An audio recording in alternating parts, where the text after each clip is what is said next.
अंचलनामा में आप सभी का स्वागत है। मैं हूं शक्ति प्रकाश श्रीवास्तव। चर्चा में ही रहेंगे तेज प्रताप या बिहार के पूर्व मुख्यमंत्री रहे माता पिता के बड़े पुत्र तेज प्रताप यादव इन दिनों मीडिया में छाए हुए हैं। वैसे भी लालू प्रसाद यादव के बाद उस कुनबे में तेज प्रताप ही इकलौते ऐसे सदस्य हैं जो अपने हरकतों से मीडिया आकर्षण बने रहते हैं।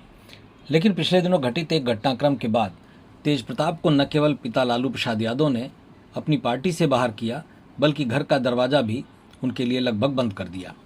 अब जबकि बिहार में विधानसभा चुनाव होने वाले हैं, उसके मद्देनज़र सभी पार्टियां अपनी अपनी तैयारियों में लगी हुई हैं। अचानक एक बार फिर तेज प्रताप सुर्खियां बन गए हैं। इस बार उनके सुर्खियों में आने की वजह उनकी बनाई हुई नई पार्टी के लिए उम्मीदवार की घोषणा है।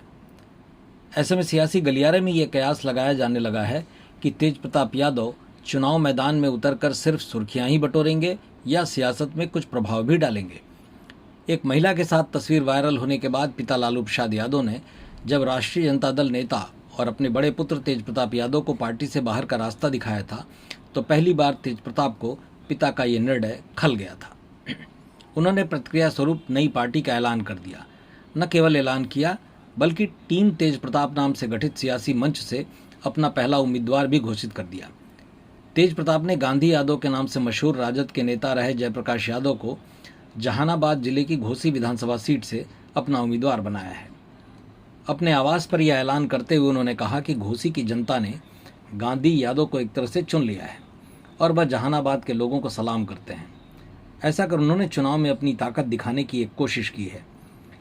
बिहार की सियासत में गर्मी पैदा करने वाले मुद्दे स्पेशल इंटेंसिव रिवीजन प्रक्रिया के बारे में पूछे जाने पर उन्होंने कहा कि वह इस पचड़े में नहीं पड़ेंगे। चुनाव नज़दीक है और उन्हें लड़ना है। वोटरों के 2 पहचान पत्र होने के सवाल पर भी तेज प्रताप ने बहुत तवज्जो नहीं दिया। उन्होंने कहा कि चुनाव आते ही ये सब होने लगता है। उनका इशारा ये था कि चुनाव के समय ऐसी गड़बड़ियाँ आम हैं। अपने लिए तेज प्रताप न महुआ विधानसभा का चुनाव किया है और वो महुआ विधानसभा से ही चुनाव लड़ेंगे। तेज प्रताप यादव को अनुष्का यादव प्रकरण के बाद राष्ट्रीय जनता दल पार्टी और परिवार से 6 साल के लिए निष्कासित कर दिया गया था। इसी के बाद उन्होंने टीम तेज प्रताप नाम से अपना यह राजनीतिक मंच बनाया। उनके हालिया निर्णय इस बात के संकेत देते हैं कि अब वो पहले की तुलना में अधिक परिपक्व हो गए हैं। इस तरह सियासत में वापसी कर वो अपने परिवार और पार्टी को भी यह संदेश देना चाहते हैं कि उनके साथ जो कुछ भी हुआ उसका हिसाब किताब अब सियासत से ही होगा। एक तरह से उन्होंने राजद को चुनौती भी दी है। इस तरह के प्रयास से वो न केवल राजनीतिक जड़ों की ओर अपनी वापसी कर रहे हैं, बल्कि अपने पुराने गढ़ को फिर से हासिल करने का प्रयास कर रहे हैं। विधानसभा चुनाव में तेज प्रताप 5 सियासी दलों का एक साझा मंच भी तैयार कर रहे हैं। अब देखना है कि तेज प्रताप की यह नई सियासत बिहार के सियासत में क्या गुल खिलाती है। मतलब की बात में आज बस इतना ही। कल फिर मुलाकात होगी इसी समय, इसी चैनल पर। तब तक के लिए नमस्कार।